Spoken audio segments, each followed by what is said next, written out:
দুটো ফর্সা মসৃণ পা টকটক করছে আলতার রঙে। হয়তো খুব নিখুঁতভাবে পরানো হয়নি, একটু এবড়ো-থেবড়ো লাইনগুলো, কিন্তু সৌন্দর্য বা যত্ন যে কম নেই এখানে। আজ সার্থককে দেখে মনে হচ্ছে স্কুলের ফার্স্ট বেঞ্চে বসা সেই মনোযোগী ছাত্র, যার মন চোখ ব্ল্যাকবোর্ডের লেখা থেকে এক চুল এধার ওধার হয় না। আলতার রং কফটা ওর শেরওয়ানিতে লেগেছে হাতের তালুতেও। তাও কোলের ওপর রাখা স্ত্রীর পেলব পায়ে সবটুকু নিবেশন তার। কপালে দুটো ভাঁজ, দৃষ্টিতে তীক্ষ্ণতা, নিচের ঠোঁটটা গিয়ে বসেছে ওপরের ঠোঁটের তলায়। সামনে বসা তুষির দুচোখ ছাপানো অবিশ্বাস্য দিব্যি এসব তল মারিয়ে নিল। সেই কখন থেকে বিস্ময়ে বিভূত চোখে চেয়ে আছে তুষি, বুঝতেই পারছে না এগুলো সত্যি বা স্বপ্ন কিনা। ও কি ঘুমাচ্ছে? এমন আশ্চর্য সুন্দর কিছু মুহূর্ত কি আদৌ জেগে দেখা সম্ভব, ঘটা সম্ভব বাস্তবে? চোখ মেলে চাইতেই এই সুন্দর ঘুমটাও ভেঙে যাবে নিশ্চিত। না হলে এসব কি করে সত্যি হয়? তুষি দোটানায় ভুগলেও হৃদয়ের চারপাশ এসব মানল না। কেমন যন্ত্রণার কবলে মুচড়ে উঠল সব। না চাইতেও পেয়ে যাওয়া এই অপ্রত্যাশিত সুখের তোড়ে চোখ দুটো প্রচণ্ড জলে ভরে গেল। ঠোঁট ভেঙে ফুঁপিয়ে উঠল সে। সেই শব্দ শুনে চকিতে পাশ ফিরল সার্থ। তুষি মাথা নুইয়ে দৃষ্টি লুকাতে চায় তার নীরব কান্নাদের। সার্থর চিবুক শিথিল হলো অমনি। খুব নিবিড় গলায় বলল, আমি ছুলে কি খুব বেশি খারাপ লাগছে তুষি? টলমলে চোখে চাইল মেয়েটা। কখন বললাম? তাহলে কাঁদছ কেন? তুষি কবজি দিয়ে চোখ ডলে মুছল, নাক টেনে বলল, মন চাইছে তাই কাঁদছি। আপনার মন যা চাইবে সব সময় কি শুধু তাই হবে? আমার মন নেই? এই যে এখন এসব হাবিজাবি পাগলামো করছেন কেন? এই আলতা শাড়ি চুড়ি এসব পরে কোথায় যাব আমি? উত্তরের পিঠে নিঃশব্দে হাসল সার্থ। অমন নিচু স্বরেই বলল, আমার পাগলামি তুমি এখনো কিছুই দেখোনি, কিচ্ছু না, এক ফোঁটাও না। একটা ছেলে বউয়ের জন্য কি মাত্রাতিরিক্ত পাগল হতে পারে সেটা আমি এবার সবাইকে দেখাবো। তুষি হতবাক হয়ে বলল, মানে? কিসের মানে? আপনি আপনি আমার জন্যে পাগল কেন হবেন? আমার প্রতি না আপনার অনুভূতি নেই? সার্থ কাঁদ উচিয়ে বলল, এখন আর কি করার? বিয়ে যখন হয়েছেই মেনে নিতে হবে না? তুষির মেজাজ চটে যায়। একটানে পা নিয়ে আসেন নিজের ফোলা গাল দুটো দেখে সার্থ দুষ্টু হাসল, বলল, রাগ হচ্ছে? আপনি আমার সাথে কথা বলবেন না তো? আপনাকে আমার সহ্যই হচ্ছে না। ও কি? ও মানে কি? ও মানে অয়ন। তুষি বিস্ফোরিত চোখে বলল, কি? আবার? আপনি বারবার অয়ন অয়ন করেন কেন? আমি কি একবারও আইরিনের নাম বলেছি? বলবে কেন? আমি তো আর আইরিনকে বিয়ে করার জন্য লাফাইনি। বিয়ের জন্য লাফাবেন কিভাবে? যা লাফানোর তা তো পার্টিতেই লাফিয়েছিলেন। সার্থ বিড়বিড় করে বলল, পার্টিতে শুধু লাফাইনি, ঠেলে পানিতে ফেলেও দিয়েছিলাম। তুষি সতর্ক চোখে চাইল অমনি।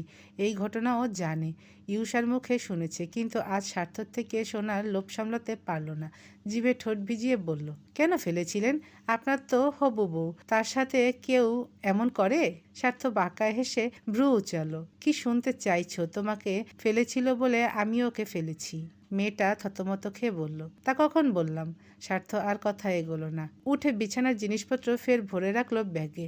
গোটা রুমেই এক চক্কর দেখলো ওদের কি কি পড়ে আছে। সব গুছিয়ে চেইন টেনে লাগেজ দাঁড় করিয়ে দম ফেললো আস্তে, পরপর ঘাড় ভেঙে। ফিরে চাইলো পেছনে। তুষি তখন একটা জড়বস্তুর মতো চুপ করে বসে আছে, দু হাঁটু বুকে চেপে জড়সড় হয়ে বসা এক পুতুল যেন। একটা লাল টুকটুকে শাড়ির সাথে চিকন নেকলেস গলায়, মাথায় ঘোমটা, হাতে চুড়ি, কপালে টিপ, চোখের কোণে কাজল, ঠোঁটে অল্প লিপস্টিকের এই সুরূপা কি সার্থর বুকের বা পাশটায় জং ধরিয়ে দিতে যথেষ্ট না? হঠাৎ শান্ত পায়ে এগিয়ে এলো সে। তুষির নিচু থুতনিটা এক আঙ্গুলে উঁচু করে তুলল। চোখে চোখ পড়তেই ভেতর ভেতর মিয়ে গেল তুষি। কিছু বলার আগেই হুট করে তার চোখের কোণ থেকে একটু কাজল নিয়ে সার্থ কানের পেছনে ছুঁয়ে দেয়। তুষি হতভম্ব হয়ে কিছুটা প্রশ্ন নিয়ে চাইতে সার্থ নিঃসংকোচে বলল, সুন্দর লাগছে, নজর না লাগুক। তুষি বিদ্রুপ করে হাসলো, জিজ্ঞেস করলো, আমার আবার কার নজর লাগবে? আমার? বিমূঢ় নয়ন মেলে চাইল মেয়েটা। বুক কাঁপলো ধক করে। এক চোট লজ্জায় লাল হলো মুখ। মেদুর গালজোড়ায় ফেঁপে ওঠা কুণ্ঠার বেরিতে ছেয়ে থাকা চেহারা আর অচপল চোখগুলো দেখে স্বার্থর কি যেন হলো। কিছুক্ষণ একধ্যানে চেয়ে রইল সে। আস্তে ধীরে বদলালো সেই তাকানোর ধরন। একবার জোরে শ্বাস ফেলে ঝট করে সামনে এসে বসলো স্বার্থ। তুষি কিছু চমকালো তাতে। নরম গদি নড়ে ওঠায় বড় বড় চোখে মুখ তুলে চাইল। স্বার্থর হাতটা চট করে ওর ঘাড়ের ভাঁজে ঢুকলো, টেনে আনলো মাথাটা। তারপর কথা নেই বার্তা নেই তুরন্ত গতিতে একটা চুমু খেয়ে ফেললো ঠোঁটে। চোখটা তুষির আরও প্রকট হয়, শ্বাস আটকে যায় গলার কাছে। ছটফট করবে ভাবলো, পূর্বেই ছেড়ে দিল স্বার্থ। তুষি হকচকিয়ে চেয়ে রইলেও নির্লজ্জের মতো ঠোঁট কামড়ে হাসলো ছেলেটা, যেন এই ছোঁয়া তার অধিকার, তার একান্ত দাবি। ডোরবেল বাজলো তখনই। স্বার্থ ব্যস্তভাবে উঠে গেল খুলতে, যেন কে এসেছে। তুষি কিছু বলতেই পারল না। বোকার মতো চোখের পাতা ঝাপটে ঝাপটে চেয়ে রইল চওড়া পিঠের ওই মানুষটার দিকে। শোবার ঘরের দরজা খোলা থাকলে সোজা সদরও দেখতে পাওয়া যায়। খাটে বসে একটু মাথা ঝুঁকিয়েই তুষি দেখল স্বার্থ ছিটকিনি নামিয়েছে। লক ঘোরাতেই ওই পাশে চেনা একটা মুখ দেখা গেল। দুহাত ভর্তি প্যাকেট স্যাকেট নিয়ে দাঁড়িয়ে আছে জামিল। অমন বাহু বাড়িয়ে বন্ধুকে জড়িয়ে ধরল সে। টেনে টেনে বলল, হ্যাপি হানিমুন মাই পা। না ভালো হয়ে গেছিস, ওসব ডাকা যাবে না। স্বার্থ বন্ধুকে এক হাতে ধরল জড়িয়ে। তবে ওর নজর পড়ল পেছনে থাকা আরও একটি মানুষে। পিঠে কালো বড় ব্যাগ, হাতে ক্যামেরা। চোখে চোখ পড়তেই ছেলেটা মাথা ঝাঁকিয়ে বলল, হ্যালো স্যার, আমি শান্ত, আসুন। জামিল বলল, আমার কাজিনের বিয়ে হলো না কদিন আগে, সব ছবি ও তুলেছিল, নিখুঁত হাত। তাই ফটোগ্রাফারের কথা বলতেই ওকে ডিরেক্ট ওর বাসা থেকে তুলে এনেছি। স্বার্থ বলল, বসুন। বসলো শান্ত। এদিক ওদিক তাকালো একবার। জামিল প্যাকেটগুলো বাড়িয়ে দিয়ে বলল, সকাল থেকে তো খাসনি, কত কি আনিয়ে রাখলাম এখানে, কিছুই তোদের কাজে লাগলো না। যাকগে, তোকে শেরওয়ানিতে কি লাগছে ভাই, অস্থির। তুষি কোথায়? রুমে। নর্মাল? আমার বউ কি অ্যাবনর্মাল? জামিল হো হো করে হেসে উঠল। বন্ধুর কাজ চাপড়ে বলল, দুদিনে ভালোই প্রেমে মজেছিস দেখি। ভালো, কিন্তু ও বাড়ির অবস্থা? স্বার্থ কণ্ঠ চেপে বলল, হুস, এসব পরে শুনবো। জামিলও ফিসফিস করে বলল, ওকে, তা আগে খাবি না ছবি তুলবি? বস, আসছি। দুটো প্যাকেট হাতে নিয়ে রুমে ঢুকলো সে। দৌড় চাপালো আলগা করে, যাতে শোবার ঘর ওখান থেকে দেখা না যায়। তুষি তুরন্ত উঠে দাঁড়িয়ে বলল, উনি কে? জামিল। উনি না, সাথের লোকটা ফটোগ্রাফার। কি করবেন? স্বার্থ ক্লান্ত গলায় বলল, ছবি তুলবে। তুষির কণ্ঠ শৃঙ্গে, আমাদের? যাক, একটা ব্যাপার অন্তত নিজে নিজে বুঝলে। তুষি যেন হিসেব মিলিয়ে ফেলল।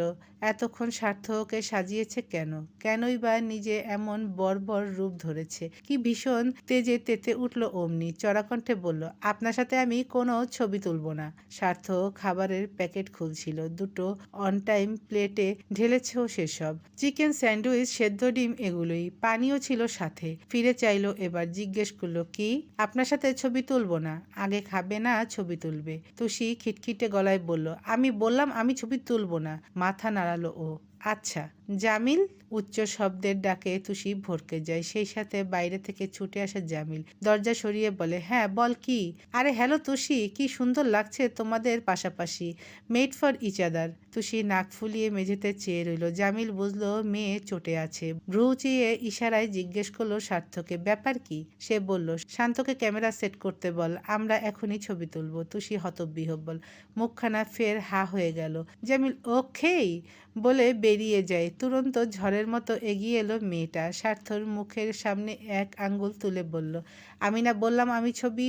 সঙ্গে সঙ্গে আঙ্গুলটা খপ করে চেপে ধরে তুষির পুরো শরীরটা ঘুরিয়ে ফেললো স্বার্থ। মেয়েটার পিঠ এসে দুম করে লাগলো তার বুকের ওপর। ঘাড়ের খাজে স্বার্থর ঠান্ডা থুতনি পড়তেই বরফের মতো জমে গেল তুষি। হকচকানো মাথায় যেন তীক্ষ্ণ বাজ পড়ল। ততক্ষণে বলিষ্ঠ দুই হাতের মধ্যে আষ্টে পৃষ্ঠে পেঁচিয়ে ধরেছে স্বার্থ। সামনে থেকে খোলা চুলের গোছা কানের পিঠে সরাতে সরাতে বলল, তোমার বয়স কত? মাত্র 20 পার করেছ। আমার বয়স জানো? তোমার থেকে গুনে গুনে 12 বছরের বড় আমি। সেখানে আমার সামনে আঙ্গুল দেখাচ্ছ? একে তো স্বামী হই, তার ওপর গুরুজন, আবার সম্পর্কে তোমার বাবার বড় ভাইয়ের ছেলে। এত রেসপেক্টফুল সম্পর্কের মাঝে এই চিকন আঙ্গুল তুলতে নেই। তুললে তুষির অবস্থা করুণ। স্বার্থ এমন শ্বাস ফেলে ফেলে কথা বলছে, ফিসফিস করছে এমন গোটা শরীর গলে যাচ্ছে ওর, তাও কোনো রকম তোতলালো। কি করবেন? স্বার্থ নিজের গাল ঘষল তুষির গালে। ট্রিম করা খোঁচা দাড়ির স্পর্শে তুষি চোখ বুজে ফেলল। কানের পাশে একটা শীতল স্বর বলল, চুমু খেতে খেতে শেষ করে ফেলবো। চোখ বেরিয়ে এলো ওর। বিহব্বল হয়ে ঘাড় ফেরাতেই স্বার্থ প্রমাণ ছুড়ে দেয়। সত্যি সত্যি ঝট করে গালে চুমু খেয়ে ফেলে।